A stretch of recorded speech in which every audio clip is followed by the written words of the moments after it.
आज हम लोग हिस्ट्री का second chapter Kings and kingdom पढ़ने जा रहे हैं।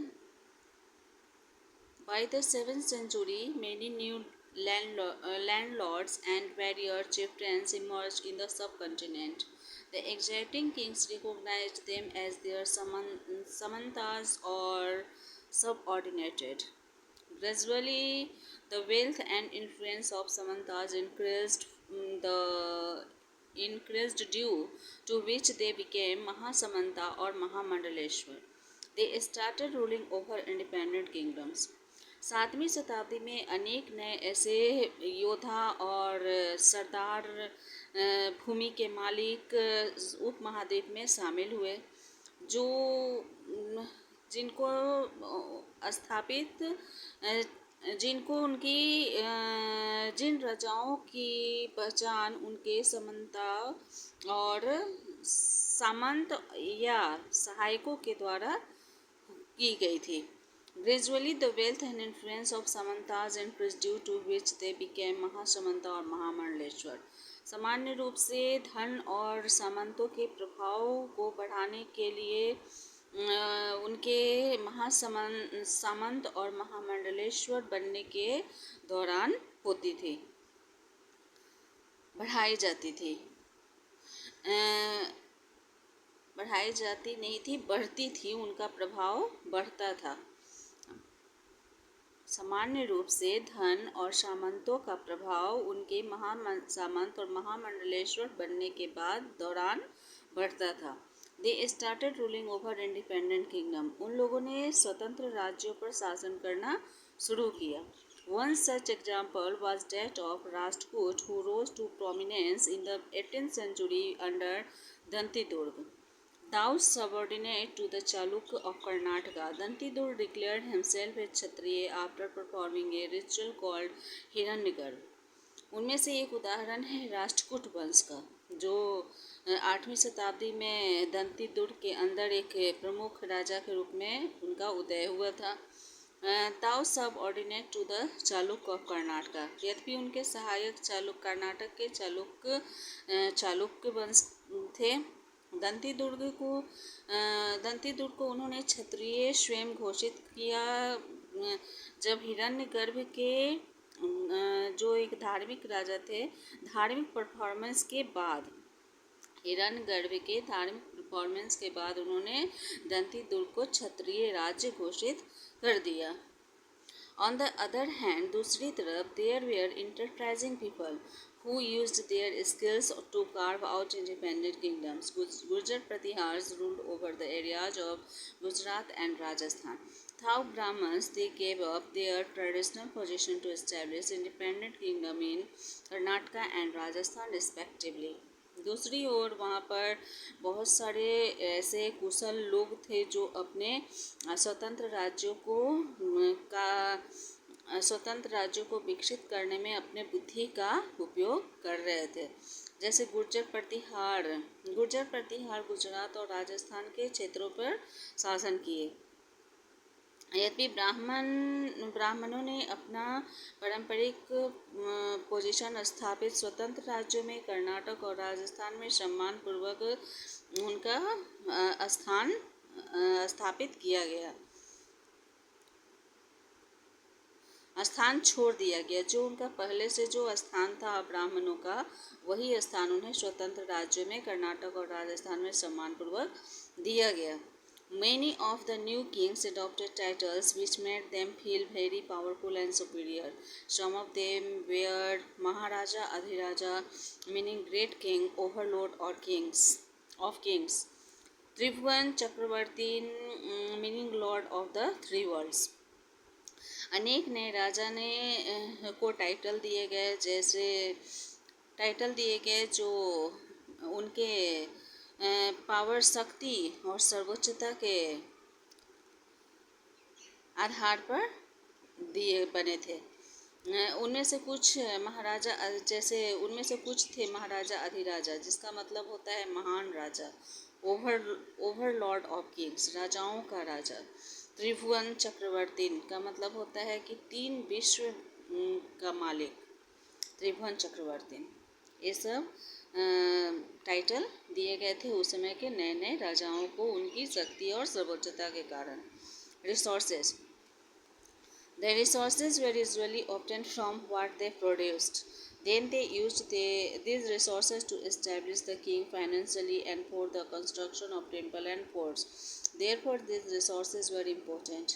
Prasastis or inscriptions composed by Brahmins, though not necessarily accurate, give us idea how rulers wanted to project themselves. King rewarded Brahmins by and land grants recorded on the copper plates. Resources जो थे वो जो लोग उत्पादित करते थे उससे प्राप्त करते थे, उस रिसोर्सेज से प्राप्त करते थे।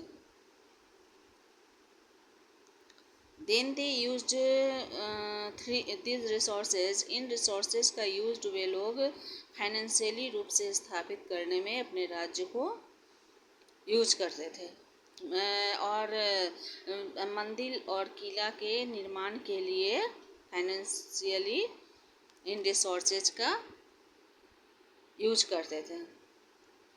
Therefore this resources were important, ये रिसोर्सेज बहुत ही महत्वपूर्ण थे क्योंकि ये वित्त में मदद करते थे। प्रशस्ति और inscriptions composed by Brahmins, Brahmins के द्वारा प्रशस्ति बनाए जाते थे। यदि thou not necessarily accurate, give us idea how rulers wanted to project themselves. यद्यपि इससे पूरा सही आइडिया, इससे सही आइडिया नहीं मिल पाता था कि राजा अपना प्रोजेक्ट अपने आप प्रोजेक्ट बनाना कैसे बनाना चाहते हैं।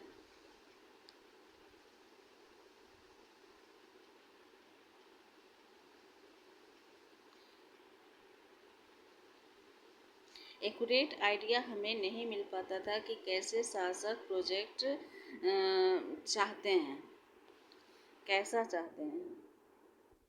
King rewarded Brahmins by land grants recorded on the copper plates. राजा ब्राह्मण को अपनी भूमि अनुदान कॉपर प्लेट पर रिकॉर्ड करने के लिए भूमि अनुदान रिवार्ड के रूप में देते थे।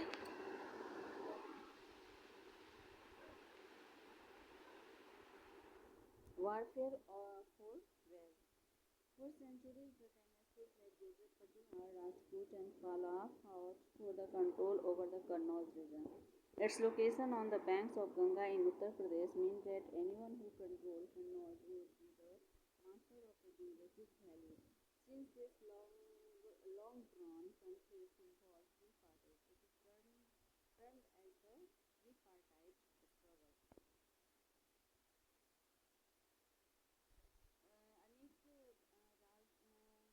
अनेक राजाओं ने जैसे गुजरात, बिहार, राजपूत और पाला कन्नौज रीजन के लिए पर नियंत्रण के लिए लड़े। इनका लोकेशन उत्तर प्रदेश में गंगा के किनारे इनका लोकेशन था और जिसका मतलब था कि कोई भी कन्नौज पर नियंत्रण करेगा, उसमें से कोई भी कन्नौज पर नियंत्रण करेगा वो भी the master of the Gangetic valley, जो कन्नौज पर नियंत्रण करेगा वो गंगेटिक वैली का मास्टर होगा। Since this long-drawn conflict involved three parties, it is termed as tripartite struggle. इस लंबे संघर्ष के बाद तीन पार्टी इसमें शामिल हुए। इस लंबे संघर्ष में तीन party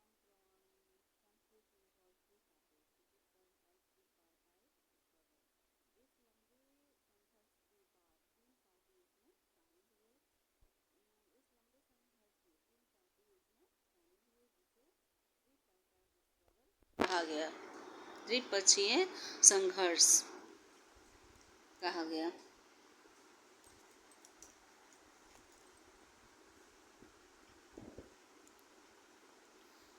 Construction of temples was an important way by which rulers tried to demonstrate their power and authority.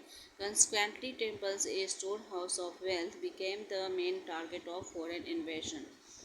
मंदिरों की रचना एक बहुत ही महत्वपूर्ण तरीका था जिससे शासक अपने पावर और सत्ता और अधिकार को प्रदर्शित करने की कोशिश करते थे। लगातार मंदिरों का निर्माण किया गया और धन का एक स्टोर हाउस बनाया गया। Became the main target of foreign इन्वेशन। Main target था विदेशी आक्रमणकारियों का मेन टारगेट था। By the end of the 10th century, the Turkish generals had proclaimed their control over many territories. 10वीं शताब्दी में तुर्किश जनरल ने उस पर अनेक क्षेत्रों पर नियंत्रण करने की घोषणा की। One of the most outstanding Turkish rulers was Mahmud of Ghazni. उनमें से एक तुर्किश शासक महमूद गजनी था। He ruled from 997 to 1030 and invaded India around 17 times and plundered the North Indian temples including the Somnath temple in Gujarat. उसने 997 से 1030 तक शासन किया और भारत पर 17 बार आक्रमण किया। उत्तरी भारतीय मंदिरों पर, जिसमें गुजरात में सोमनाथ टेम्पल भी शामिल था, पर आक्रमण किया, पर चढ़ाई की। He used the wealth to create a splendid capital city at Ghazni. उसने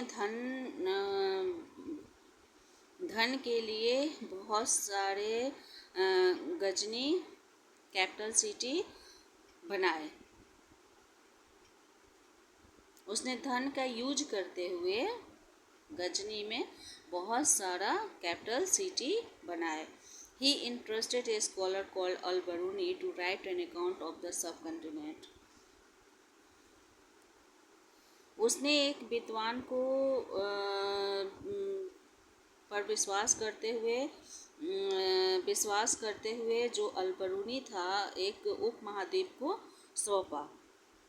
His book is known as उपमहाद्वीप के बारे में लिखने को कहा। His book is known as Kitabul Hind, written in Arabic, is still an important source of information for the historians. उसका book जो अल-बरूनी ने जो किताब लिखी उपमहाद्वीप के बारे में, उस किताब का नाम था किताबुल हिंद, जो अरेबिक में लिखा गया था, जो इतिहासकारों के सूचना का एक महत्वपूर्ण स्रोत है। The Chauhans were also known as Chahamanas. Chauhan को चहमन के नाम से भी जाना जाता था। They ruled over the region of Delhi and Ajmer. उन्होंने दिल्ली और अजमेर के क्षेत्रों पर शासन किया। Their attempt to expand their territory in the west and the east was opposed by the Chalukya of Gujarat and the Gahadavals of western Uttar Pradesh. उनकी कोशिश थी अपने पश्चिम में अपने क्षेत्रों को बढ़ाने की और पूर्व और पश्चिम में अपने क्षेत्रों को बढ़ाने की, और उनके अपोस्ट में थे गुजरात के चालुक्य और पश्चिमी उत्तर प्रदेश के Gahadavalas. Prithviraj Chauhan was their most famous ruler. Prithviraj Chauhan एक बहुत ही ज़्यादा फेमस प्रसिद्ध शासक थे। He defeated the Afghan ruler Muhammad Ghori in 1191 but was defeated in 1192. उन्होंने अफगान रूलर शासक मोहम्मद गौरी को 1191 में हराया था, लेकिन 1192 में हार गए थे। मोहम्मद गौरी को पृथ्वीराज चौहान को मोहम्मद गौरी ने हरा दिया था।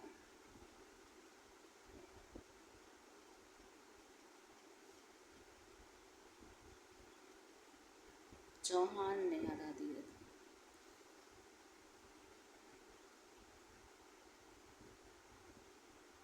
मोहम्मद गौरी ने पृथ्वीराज चौहान को 1191 में हरा दिया था। Kingdom of the south. दक्षिण के राज्य। The Chola dynasty came in power in the later half of the 9th century to the beginning of the 13th century. Chola राजतंत्र पावर में 9वीं शताब्दी के हाफ के बाद और 13th सेंचुरी के शुरुआत में चोला डायनेस्टी आया। A minor chiefly family known as the Muttaraiyar had power in the Kaveri delta. उनका जो परिवार था वो बहुत ही छोटा था, जिसे मुत्रियार के नाम से जाना जाता था, जो कावेरी डेल्टा में और कावेरी डेल्टा में उनका पावर था। They compared the neighbouring regions, उन्होंने पड़ोसी राज्यों को जीता था। They belong to a small family और उरायूर, वे उरायूर के परिवार, छोटे से परिवार से बिलोंग करते थे। This kingdom slowly grew in size and in power, उनका राज्य बहुत ही धीरे धीरे आकार में और पावर में बढ़ा हुआ। Vijayalaya was the founder of the kingdom and built a famous city of Thanjavur. Vijayalaya उस राज्य के फाउंडर थे एंड उन्होंने तंजावुर नाम के प्रसिद्ध शहर का निर्माण किया। He also constructed a temple dedicated to goddess Nishumbhasudini, उन्होंने एक मंदिर का भी निर्माण किया जो निशुंभ भाषुदिनी देवी के नाम पर समर्पित है।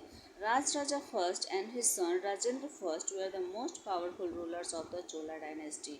राजराजा फर्स्ट और उनका पुत्र राजेंद्र फर्स्ट जो था वो बहुत ही शक्तिशाली शासक था। चोला राजतंत्र का बहुत ही शक्तिशाली शासक था। Rajaraja first extended his control over most of the areas, Rajaraja first ने अपना नियंत्रण अधिकांश क्षेत्रों पर बढ़ाया था।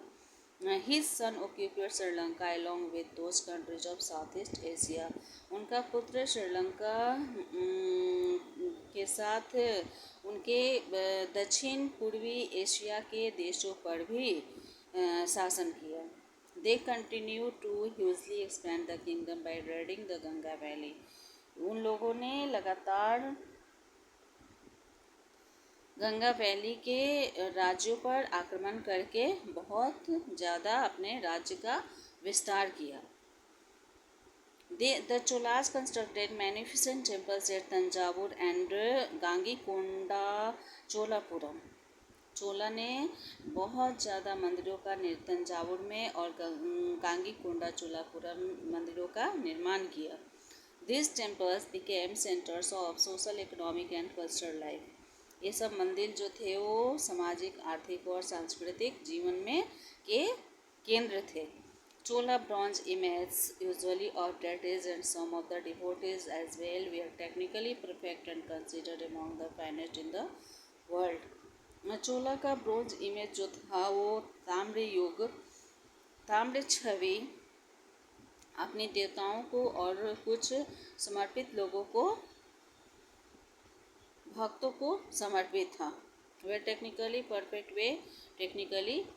थे और पूरे विश्व में वे बहुत अच्छे विचार उनके माने जाते थे। Bronze image of Nataraj, the dancing Shiva, are described as the cultural epitome of Chola period. Bronze image, Nataraja का ब्रॉन्ज इमेज जो था जिसमें डांस करते हुए शिव को दिखाया गया था, उनका सांस्कृतिक प्रतीक चोला पीरियड का सांस्कृतिक प्रतीक था नटराज, जिसमें शिव को डांस करते हुए दिखाया गया था। Agriculture and irrigation.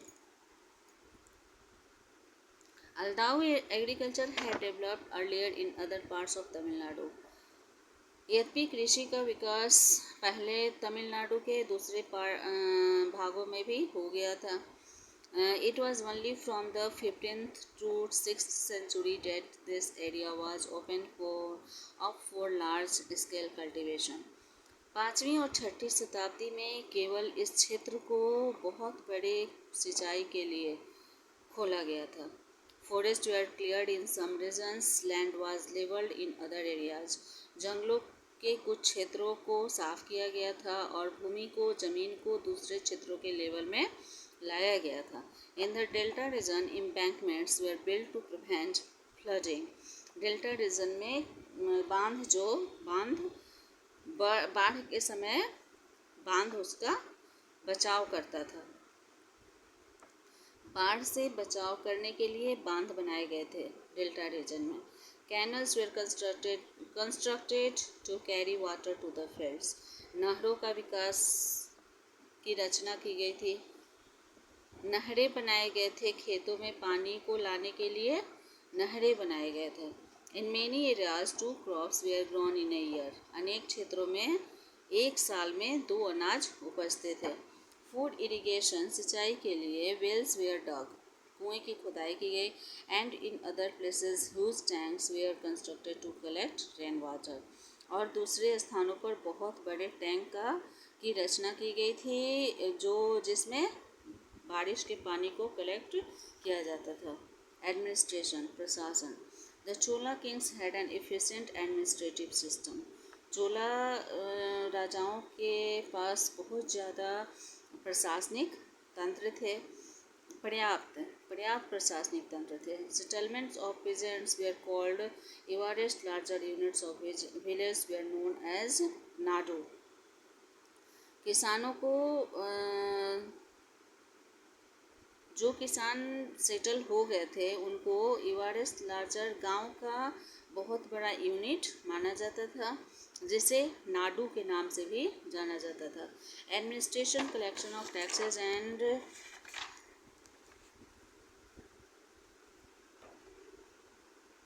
Dispensing justice were the function of the village council और नाडू। प्रशासन टैक्स कलेक्ट करने और न्याय देने में जो नाडू या ग्राम परिषद के कार्यों पर न्याय देने और टैक्स कलेक्ट करने का काम प्रशासन का रहता था। Rich landlords were given important offices and titles such as Araiyar, जिसको चीफ कहते थे, and Muvendavelan present serving 3 kings. अमीर भूमि के मालिक जो थे उनको ऑफिस दिया गया था और उन्हें टाइटल दिया गया था अरियार का या चीफ मुखिया का, या और मुवेंदेलियन जो थे वो 3 राजाओं की सेवा करने वाले किसान कहलाते थे। ब्राह्मण सेटलमेंट्स और brahmadeya were looked after by an assembly or sabha. ब्राह्मण जो स्थापित जो ब्राह्मण किए गए थे या ब्रह्मदेव जो सभा की देखभाल करते थे। द सभा maintain meticulous records of their proceedings.